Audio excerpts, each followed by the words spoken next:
So, in any case, I'll start because you're here, and I'll see. As you see, this is my topic. Dave Peck, a moment ago, was introducing, fortunately, many of the things that I wanted to develop, and what I wanted to do was to link these very more closely to the curriculum for English, okay? Because this is what we're here for. The English language curriculum, and that's what my intention is. So, as you can see, I was going to start with what do we need to consider, and instead of teasing you with all the things I need to find on my own. Okay, I think that's it. Okay, one more. It's difficult working in two languages. So when I've done bilingual work before, I've always had one English side and one another language side. So I was in Beijing in China before Christmas, and I had Mandarin on one side and English on the other. It was all coordinated. But now I have mine in English, and you have that in Portuguese. We'll work it out. Okay? As teachers, we all know, however well we might plan for things, they don't always happen as we plan. And this is one of those cases. Tomorrow I have to repeat this workshop, and I'm hoping that it will be better tomorrow. But in any case, so what we need to consider when we're thinking about an English language curriculum is, of course, the things that we need to consider when we're thinking about the curriculum in general. So, as Dave was indicating earlier, there are these basic principles of curriculum design that we have to think about. The conceptual frameworks for the curriculum, the value orientations, the coherence, the macro and micro level planning, all of this. And then, of course, when he's talking about the 21st century curriculum, these are needs, the needs assessment. Okay? How do we assess needs? And who should be involved in this kind of assessment? Usually it comes down in many places to the Ministry of Education and academics. And that's about it. But why just them? Okay. Surely if we're talking about a curriculum for children, then there are many, many other groups that need to be involved in that curriculum process. Parents, not least. And radically, the children themselves. Because they are, children in any curriculum, they're always the objects. Okay? They're the things that the children have things done to them.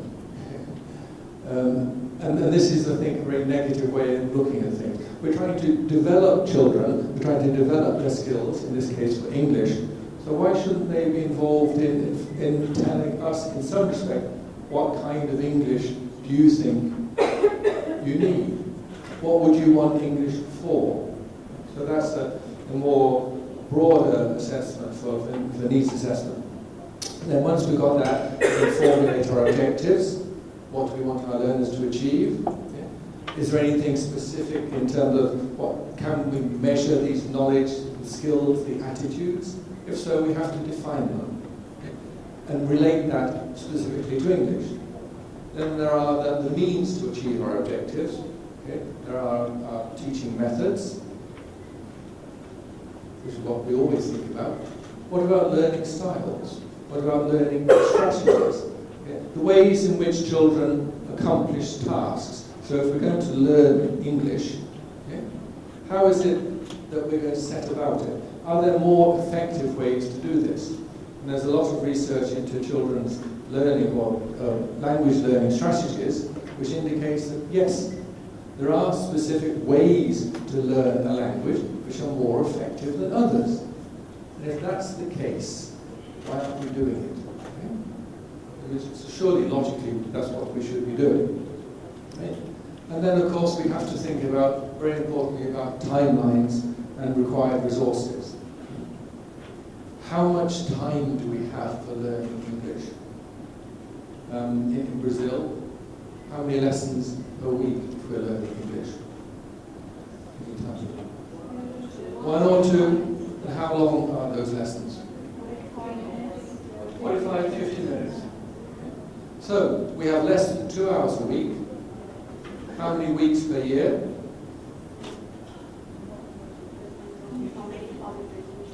It always depends on the holidays. Roughly. Or strikes, yes. Those are the factors that we can't predict. Okay? But what about the notional hours, the hours which we think that we have? How many school weeks per year? 20? That seems a bit low.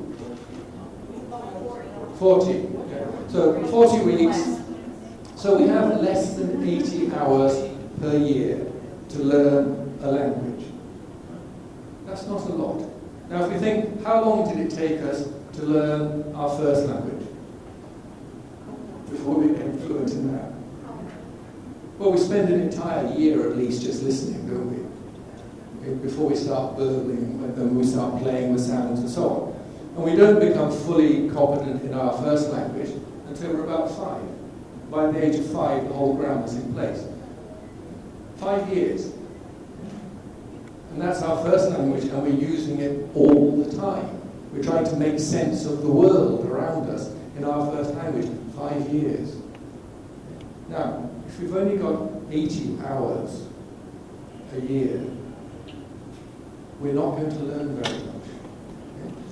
That doesn't mean we can't learn something, but we have to be really realistic about what it is we can achieve in that time. It's no good saying, okay, we have 80 hours a week, and we're starting grade, what grade are we going to start?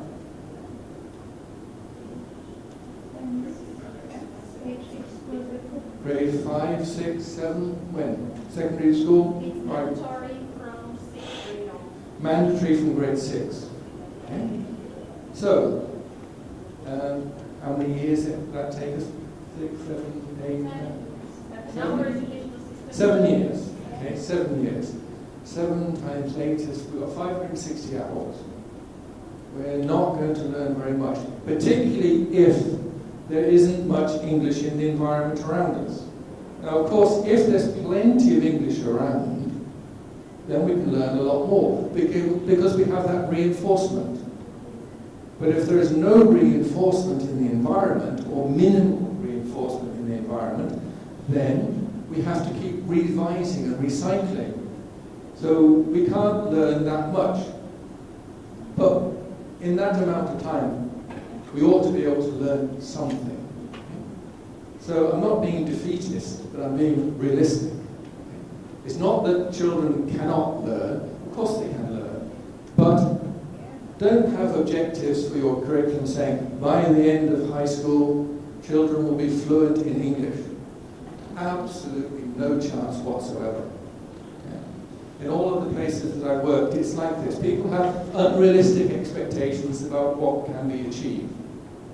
So we must be realistic about that. And then our language and other learning outcomes. This actually is the easy bit. When you start putting in the content, the English bit, that's the easy part. Because we can think about the words that we need. We can think about the structures that we need. We can think about the functions. What do we want to accomplish with the language? What do we want to do with it? And then we start to think about applying skills. Well, we're not just learning English because we want a mastery of the present simple tense or a mastery of the third conditional. Nobody really knows what that is anyway. But we're learning English because we want to communicate in it, don't we? That's what languages are for communication. So when I go to Thailand, which I go there quite regularly, I go there to practice, not just to practice, I go there to practice my Thai. Okay? Because I know that if I don't speak the language, then I'm going to forget it. Okay? And so I know some Thai, so every time I go, I make efforts to practice. I want to communicate. Okay? I want to learn more, and I want to get my message across. I'm not allowed to speak Thai at home. My wife is Thai. This is a little side. My wife is Thai. But when our son was born, I was banned from speaking Thai in the house. And the reason for this is because Thai is a tonal language, okay? 5 tones. And obviously, if you get the tones wrong, the words mean completely different things. Okay? So if you have a word like in Thai, suai, with a rising tone, that means beautiful. If you have a word suai, with a level tone, it means bad luck. So you have to be really careful. I have to be really careful. I'm not saying that my wife is bad luck, but that she's beautiful. If I get it wrong, I'm in serious trouble. But she said no, she didn't want me to learn to speak Thai because I was a bad model for our son.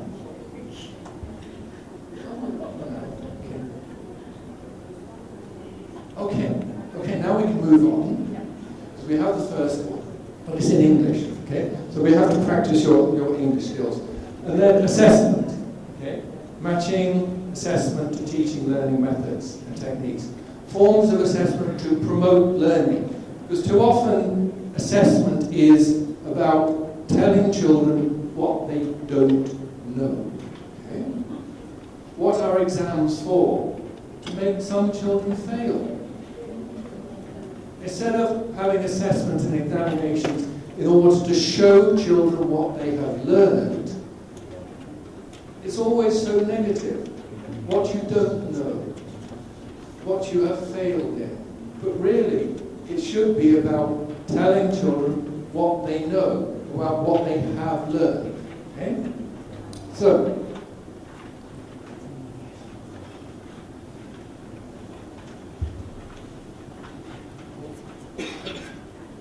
if we think about, then all these are very similar to what Dave was talking about recently, just a few moments ago. We're moving away from this idea of curriculum as focusing on subjects where we focus on what we as teachers are doing, that the inputs that we're providing, informal schooling only, and putting our learning into categories and thinking about rote learning, okay? This empty vessel knowledge, empty vessel bucket metaphor. Okay?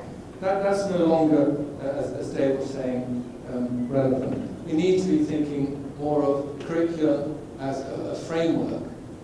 We have to be focusing on what it is that we are expecting the children to learn. We're focusing on the outcomes. We're focusing on lifelong learning. Because one of the things that we must do, because we know that we can't actually do much English because of the limited number of hours that we've got, so we have to promote this sense in our children that they can carry on learning.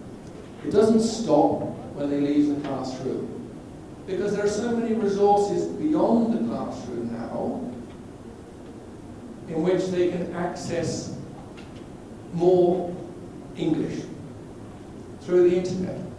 We're here at a British Council-sponsored event. The British Council has so much available on the Teaching English website for teachers and the Learning English website for students of various ages, so that we can continue to learn even if we're outside the classroom. And it's important that we promote the skills to do that. So all of these things then we need to look at. What I wanted to start out first is looking at values. So, on the handout that I've just given you,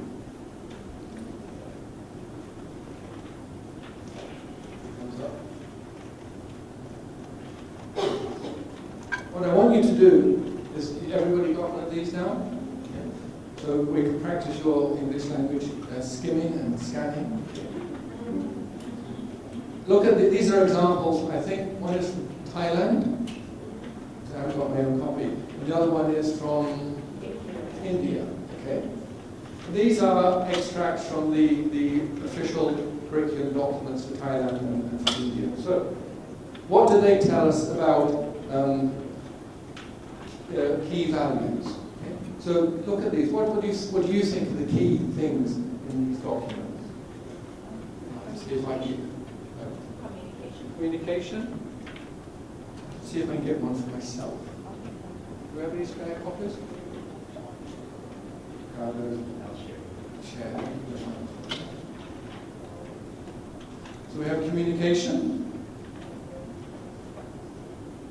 What about foreign languages? What are languages for? Okay, understanding cultures. Okay. In the Thai one, it says, foreign languages enable learners to be aware of diversity of cultures and viewpoints in the world community. So would that be something relevant for Brazil? We learn English because we want to be aware of diversity of cultures and so on. Yes? What are there any other things? Seeking knowledge. Yes. English is one of those languages through which a lot of knowledge is generated, particularly scientific knowledge. So if any of your students want to become scientists, then they will need English, for sure. Most of the world's scientific journals are now in English, no matter where they're published. So for example, Japanese journals, Japanese science journals published in Japan are mostly written in English. So Japanese scientists, Japan is one of those countries which is not terribly good at English. Japanese scientists are now writing in English for an international audience. So that would be something useful also here in Brazil. What other things?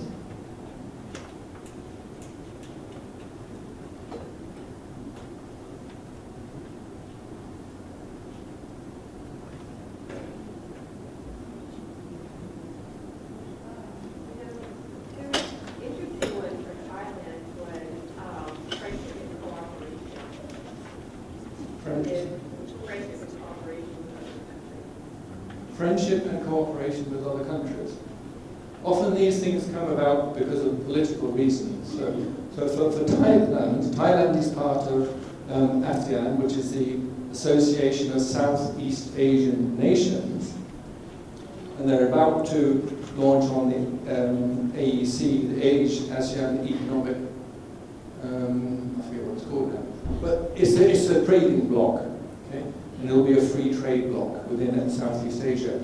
The working language of ASEAN is English, which might seem strange.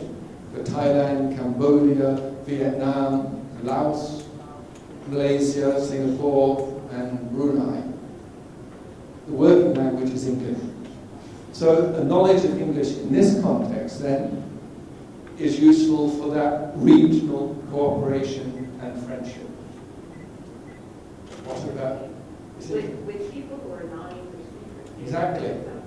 For people who are non-English speakers. Because English is not native to any of those countries, and only in one of them, Singapore, is it an official language. And Singapore is tiny. And the reason that Singapore chose English as its official language is because it's so small. And so a political decision was made to have English as the official language in order that they could connect with the outside world.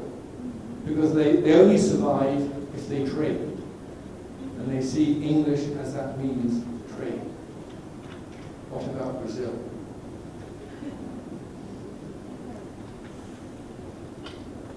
Does Brazil need English for friendship? Maybe friendship wouldn't be the perfect word for our situation, but one thing I liked about the Thai curriculum that we have here is that English, it would be able to use foreign language students, right? For communication as well as for easier and wider access to bodies of knowledge. Yes. This is very important. Yes. To our Yeah. context. Yes. So that kind of objective is worldwide then, essentially. Easier access to bodies of knowledge. That's why we need English. So we can forget about these imperialistic objectives that the British or the Americans are forcing English upon people. I don't think it quite works like that. Because It's just that English doesn't belong to anyone. exactly. Not anymore. In the past, yes, but not anymore. I also think it's very condescending to say to people, like Brazilians, that you're being subjugated by English if you learn it. I don't think, from what I know of Brazilians, which is very limited, I don't think you will be subjugated by anybody. In the same way that Thais would not be subjugated by English. Because the research that I've done in Thailand with attitudes to English is that Thais see English as, again, this means for accessing knowledge. It's a way of communicating with the outside world, because nobody else speaks Thai outside Thailand, apart from me and my wife sometimes. And so some countries need that international language.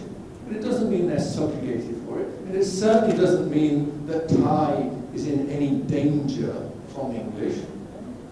Because Thais have a very strong sense of national identity, as do Brazilians. So what we're doing simply through English is just giving ourselves an opportunity to connect with the outside world, to learn more about other cultures, to learn about science and technology and so on, in order to better our lives.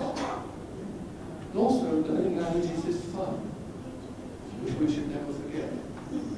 I always tell my students in my university, the more languages you know, the better. And why not? The most I've ever had from a student in one of my classes is 5. 5 languages. And that's from an Indian student. She spoke 5 languages fluently. Is there anything from the National Curriculum Framework for English in India?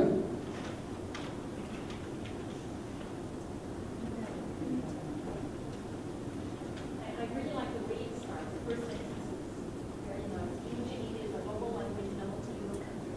So Yes. they already, state English as a local language. Yeah. Yes. But I think there's what they mean in that particular sentence is that it's necessary. I think you can see a little bit of the imperialism that you talked about in their discourse. That there's the concern that this doesn't happen again, and I thought it was very interesting from this text, So they're very concerned about turning it really into a global language and not the language of the dominant.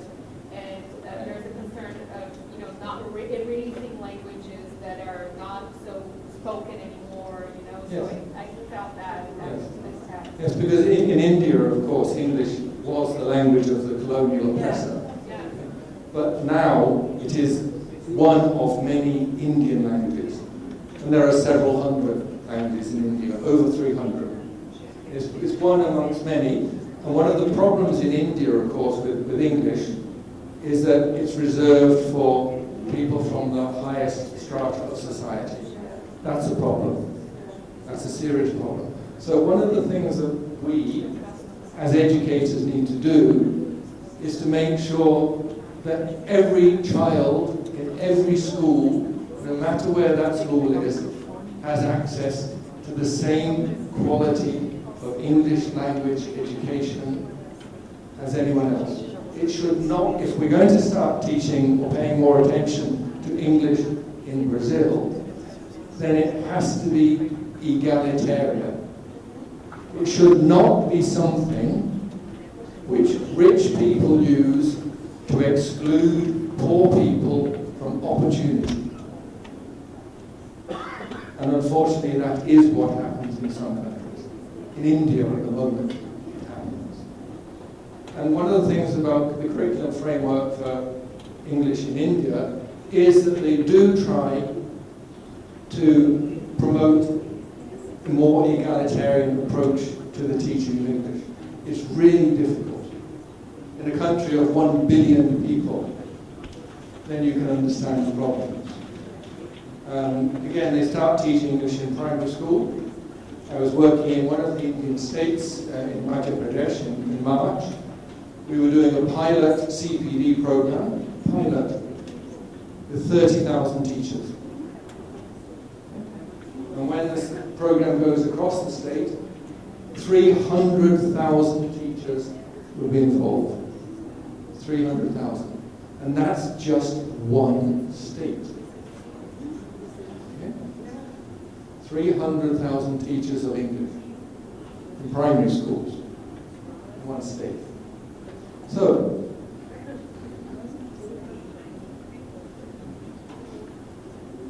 we move on from those immense difficulties and start to think about objectives for our curriculum.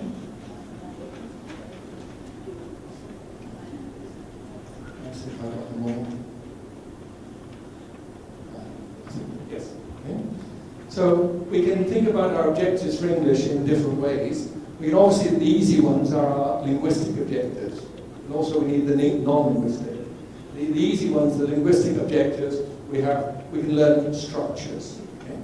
This is the usual stuff of English language teaching. A structural objective, to learn how to use prepositions of place and time accurately and appropriately.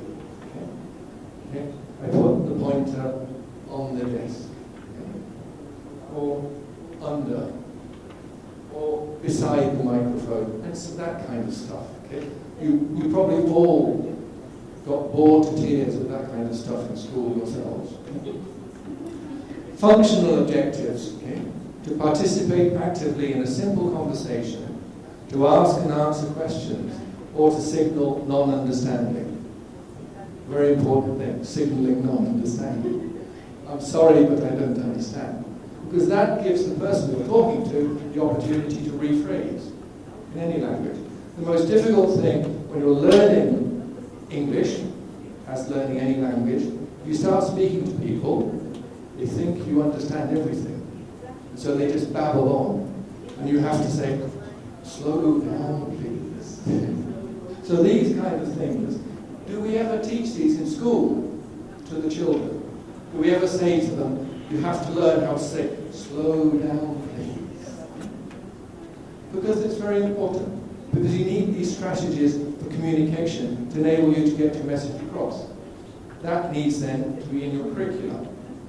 Okay? The skills-based stuff, this is familiar as well. To extract essential information from a simple spoken text when you're listening to somebody. Or from a reading text, is what I asked you to do just now. I asked you to extract information from that text. Okay? But not the information that I wanted, according to what you thought was important. Okay? So what I was trying to do was to personalize that so that you got out of it what you thought was valuable. Okay? And then we have our non-linguistic objectives. So of course they are language-based. And that's things like developing appreciation of other peoples and cultures. To develop skills essential for participating in the global economy. Again, those kind of things are likely to be universal these days.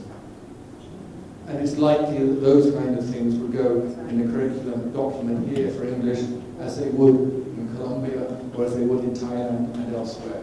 The linguistic, the easy stuff, the non-linguistic also. Now, what I want to do is to see, did my handout too? Yes. Did I have one? Yes.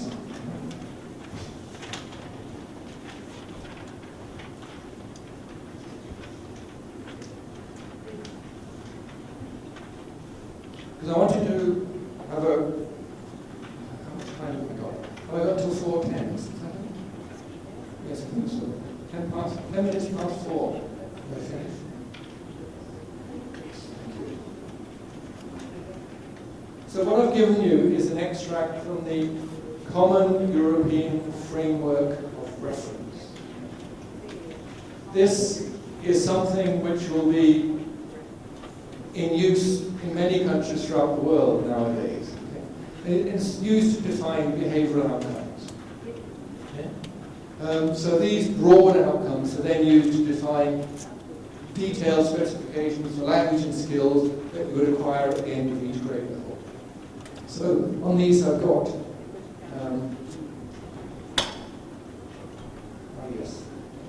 if you look at the CEFR global scale, this is the starting point for us. Okay? We have from the bottom A1, A2, B1, B2, C1 and C2. So obviously, if you're a fluent speaker of English, you would be at C2. Can understand with ease virtually everything heard or read. Can express him or herself spontaneously, very fluently and precisely, differentiating finer shades of meaning even in more complex situations. And then variations right down to the bottom, to A1, can understand and use familiar everyday expressions and very basic phrases aimed at the satisfaction of needs of a concrete type. Can I have a beer, please? Not that your children will be learning that, or can I have a glass of water, please? That's a concrete type of thing. Can I have an ice cream? Those are very concrete things. Now, as I said here, taking into account the amount of time, the lesson duration, or 45 to 50 minutes, the lessons per week, two lessons a week, the weeks in the school year, maybe 40, provided that we're not on strike, or there are no holidays for this, that, and the other, or sports days don't interfere, and other kinds of stuff. We forget that things stop us teaching the number of hours that we're supposed to teach, and they always will. But we must remember that, because it affects what we're able to do. So, for you, what would be the realistic outcome by the end of fundamental education and secondary school? What would your objectives be for schools here in Brazil?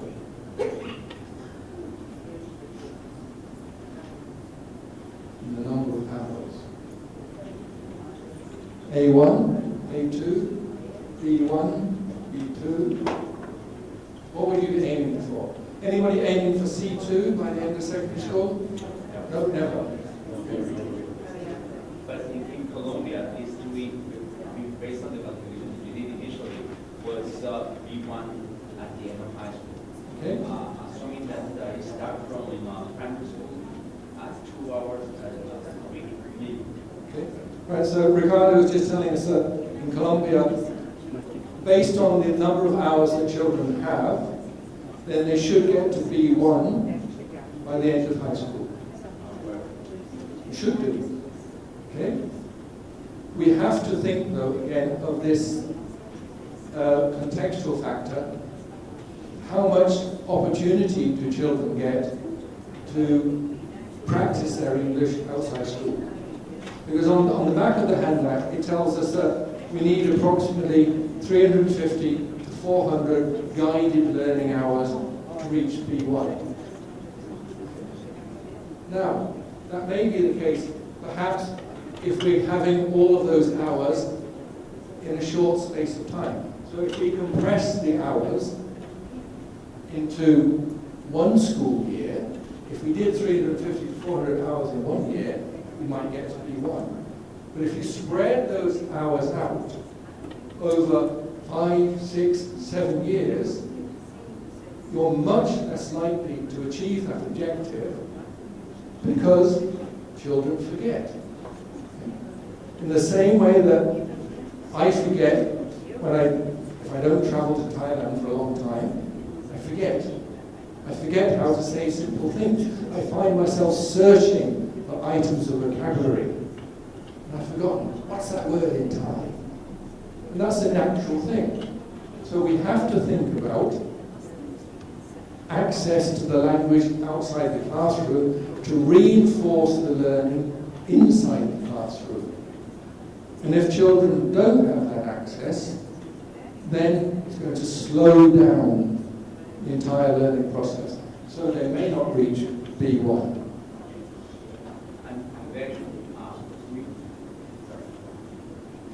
And then we found that it's not only the number of hours, it's what happens in those hours. Yes, indeed. What happens in those hours? So we have 35 to 40 minutes, or 45 to 50 minutes. What happens in those hours? How much time is actually spent teaching and learning, and how much time is spent on other things? Some kids are messing about in the back row. Okay? You have to discipline them. That's time taken away from learning. The children have to file in, they have to sit down in front if they're moving classes. They have to go out again, and so on and so on.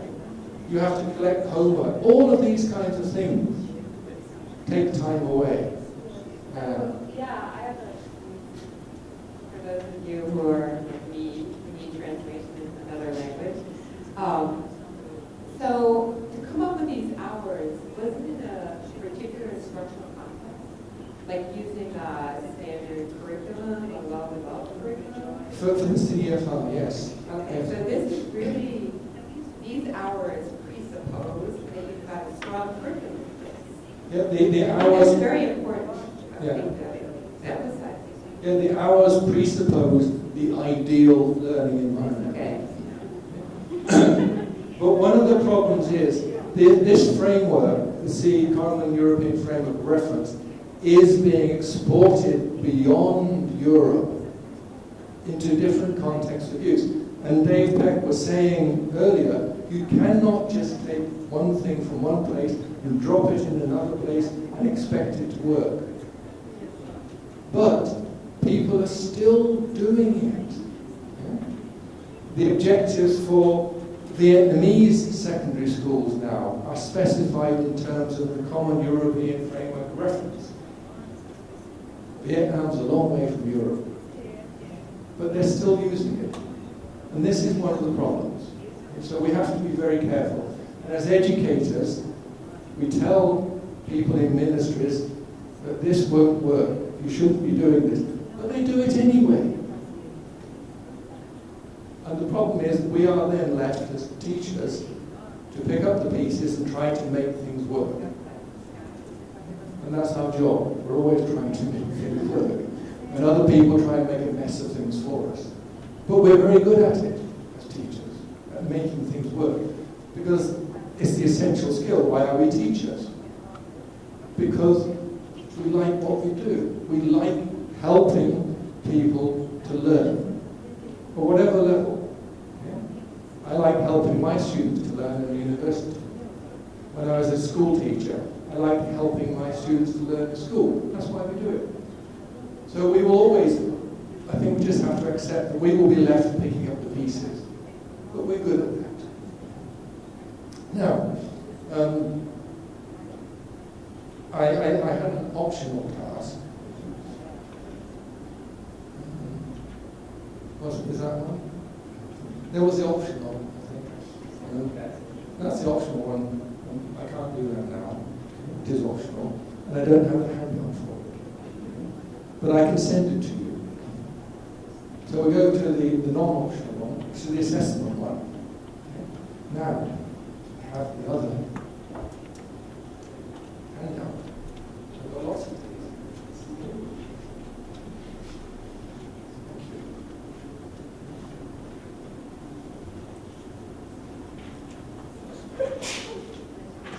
This was the last thing that Dave was mentioning. So I'm glad he mentioned it because it's so important.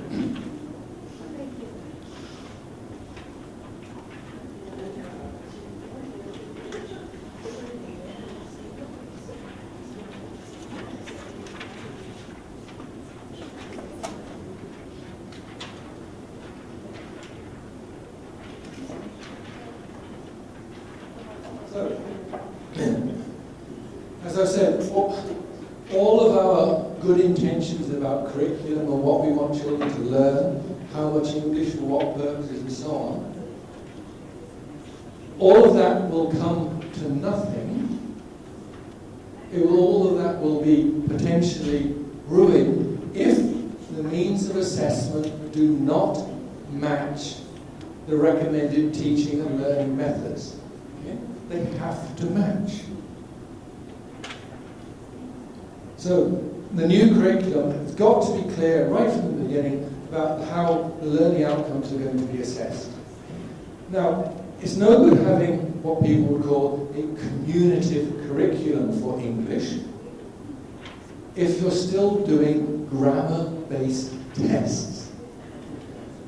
Because as we all know as teachers, if the test is a grammar-based test, that is what teachers will teach.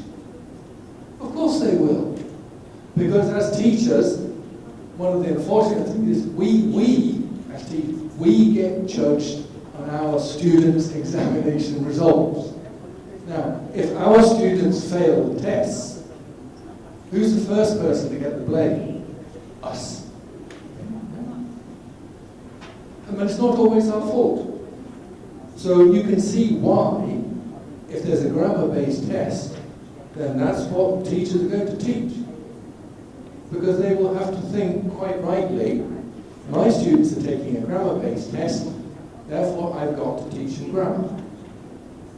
No matter what the curriculum says about communication. So, these things must match. And I really, really hope that they will do when the curriculum is developed for Brazil. Anyway, you've got here a philosophy of assessment, okay, on the handout. And this is something that I developed with a group of teachers in North Cyprus. North Cyprus is one of those odd places which is not recognized as a country by anybody except Turkey. As after the Civil War, there was a war between the two parts of Turkey. And so the island is divided. And in order to get from one part of the island to the other, you have to go over the United Nations Green Line. It's very interesting. Hopefully one day they'll come together again, but I'm not sure just yet. Anyway, this is from North Cyprus. What do you think of it? Would that be relevant? Or not? Testing your skimming and scanning skills.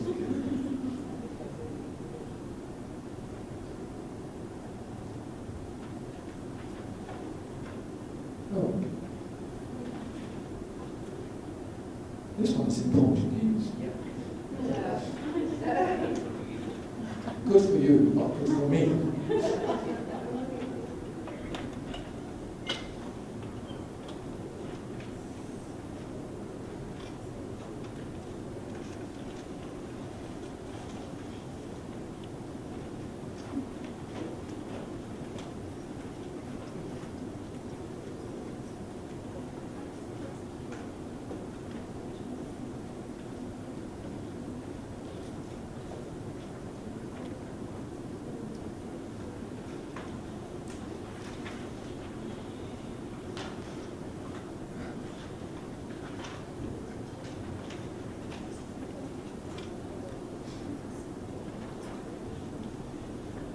What do you think if we think about these general principles? As it says here, it says our new philosophy assessment consists of a number of underlying principles. Assessment methods should match teaching and learning methods. The system of assessment should enable us to see the progress made by an individual child during his or her time in school. Are they okay? Again, so as Dave was saying, but not summative assessment so that we spend 3 weeks every 6 months testing, but gradual assessment on a continuing basis, portfolio assessment even, so that we see what children are learning as they progress through the school term and the school year and the next year. So we build up an understanding of how much they have learned. Not what they don't know, but what they do know. And there's a lot to know if you're learning language. So we don't want to be continually telling children what they don't know. We want to be telling them how much they have learned. Because if you think about what you don't know when you're learning a language, you'll probably give up. If I think about how much Thai I don't know, I might give up. I'm still trying to learn to read and write. It has a different script. 44 consonants, 32 vowels, 5 tones, no punctuation, no capital letters, no full stops, no commas. How do you know when one word ends and another one begins? According to my wife, you just do. And that's knowing the language. So we have to think about what we do know. I know that if I go to Thailand, if I'm driving in the northeast where the signs are only in Thai, I can make out the place names before I miss the turn. So I am making progress. Even if I can't read a newspaper, but I'm still making progress. And this is the key thing as teachers, encouraging our students to keep progressing with the English language by telling them how much they have learned and not what they don't know. So, number 3 was assessment is more than just traditional testing. These pencil and paper tests, it's more than just that. Assessment should provide opportunities for all children to demonstrate what they have learned. Children learn in different ways. They express their understanding in different ways. We should assess them in different ways. Marking in our system of assessment should have a developmental purpose. It should aim to encourage and support children to do better in the future. Of course it should. There's nothing more demoralizing for a child than to get his or her English assignment back covered in red ink. All of those mistakes. Why do we have to correct every mistake? Why can't we decide, okay, for this piece of work, I'm just going to correct subject-verb agreement. Or for this piece of work, I'm just going to correct tenses. As long as we tell children that, and they communicate that to their parents, so parents who do know English don't say, oh, teacher missed that mistake, teacher missed that mistake. Okay? So we have to communicate to parents as well. So, again, this is about showing children how they're progressing. And that's the last one. Parents and children should understand assessment practices. Because we all know as teachers that concerned parents will always be checking up on what you are doing as a teacher. And those parents who know English will be wanting to make sure that you're not missing anything. And that's why we have to tell them, if we're not correcting every mistake, we need to communicate that to the children, so they communicate it to their parents, so they know what you are looking for. Not what you're not looking for, what you are looking for. So, what about these? Are they okay? Okay. We spent a lot of time on them. I think we spent at least a week, me and a dozen teachers, to develop these. And then, of course, it has to go to the ministry, and it has to be approved, and so on and so forth. So it's all a long process. So,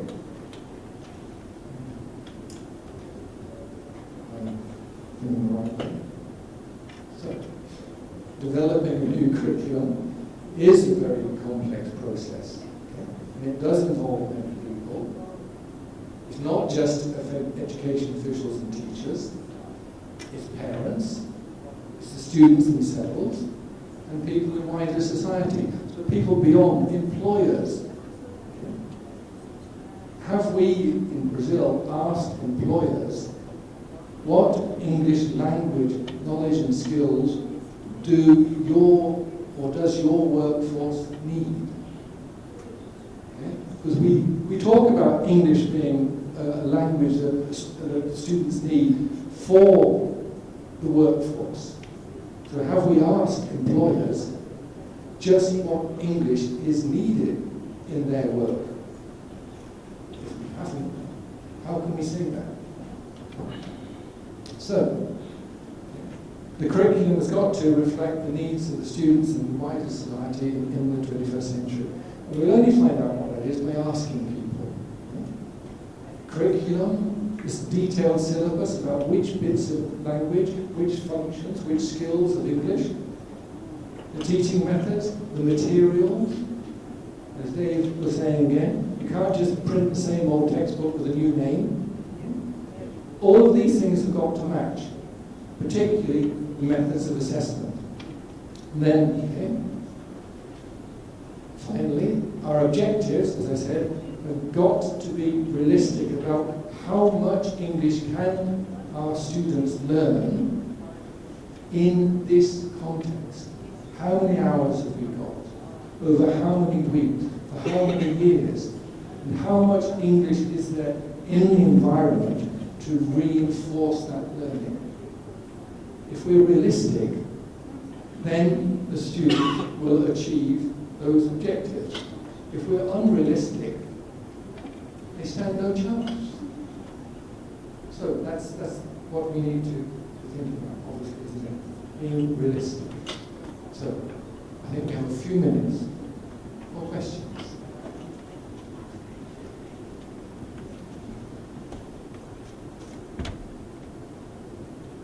Well, first of all, thank you very much for such an interesting presentation. Just wanted to mention something about the Common European Framework, and I say that because I personally, and with a group of all the scholars, suggested they use not only Colombia, but also Ecuador, Peru, and other places. And I want to give you 3 reasons why it works. The first one is because it is a framework. As a framework, it's not a book that tells you what to do. There are sections that says, now analyze your context, analyze your situation, and act accordingly. Second, because in our countries we had a discrepancy in terms of the descriptors for language levels. No matter if you decide to go for homagios or for any other, well, the A1, A2, B1, B2, C1, C2, translated into can-do statements, which are positive descriptions of language, helped us a lot in that we were finally able to unify a terminology that in our countries is still valid. And then, based on those descriptors, we found 3 aspects that coincide perfectly. First, we now know what a person in that level should know or be able to do. Second, we know how we should design curriculum so that it matches the descriptors. And third, because the examinations, international examinations, again going back to the idea of the kind of examinations, are also in a way tuned up with those descriptors. I understand your view about the political implications, but I have to tell you that in terms of mobility, international communication, global cohesion, etc., we share those values in Latin America, and that's why it is there are more countries now outside the Council of Europe, because the Council of Europe is around 44 plus 3 observing countries is 47. There are 59 countries in the world now using the Community Framework as a point of reference. So, well, what I would say to that is obviously the group of countries has thought about it. So that's the key principle, not just taking something from there and saying this will work because it worked there. What you have done is you've taken the Common European Framework of Reference, you've analysed it, you've seen how it would work for you, and you've made it work for you. Now, if everybody goes through that process, that's fine. Because I would be the last person to say, no, you shouldn't use it because it's foreign, just because of that. What I'm wary of always is just taking something from one context because it worked there, because the CEFR was developed for adults in Europe, not even for children in schools. Okay? So we need to be cautious. And obviously, in Colombia and the group of countries, you have done exactly what you should do, which is to think about it, analyze it, and make it work for you in your way, fitting in with the international community. And that's great. So I would applaud you for that. We have time for one more. So has anyone tried to adapt it for children? Formulated? Not for people use it for children, but not to adapt it. So these can-do statements that Ricardo was talking about, people tend not to adapt it, but just to use it. Use the can-do statements and apply it. Yeah. So it would be very interesting for me to see somebody adapting it for particular levels of primary and lower secondary and upper secondary, so on. I would like to see that. So the Weta folks probably have done it in the U.S. You've done it. No, not I haven't. But the folks that develop the access test Right. have can-do statements that are aligned or originally were aligned with the common curriculum practice. Yeah, I haven't seen that Yeah. myself. We have access to it. Yeah. Yeah, I can, tomorrow. So you have to go to Diane's presentation. Tomorrow. Is there anything else? Or do we get a tea break now? Hey, coffee break. I'm British, even though I work in Canada. That's why I always say tea break. Coffee break.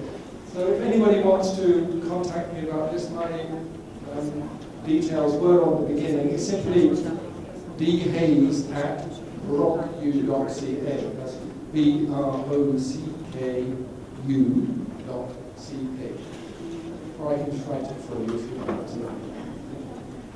Thank you very much.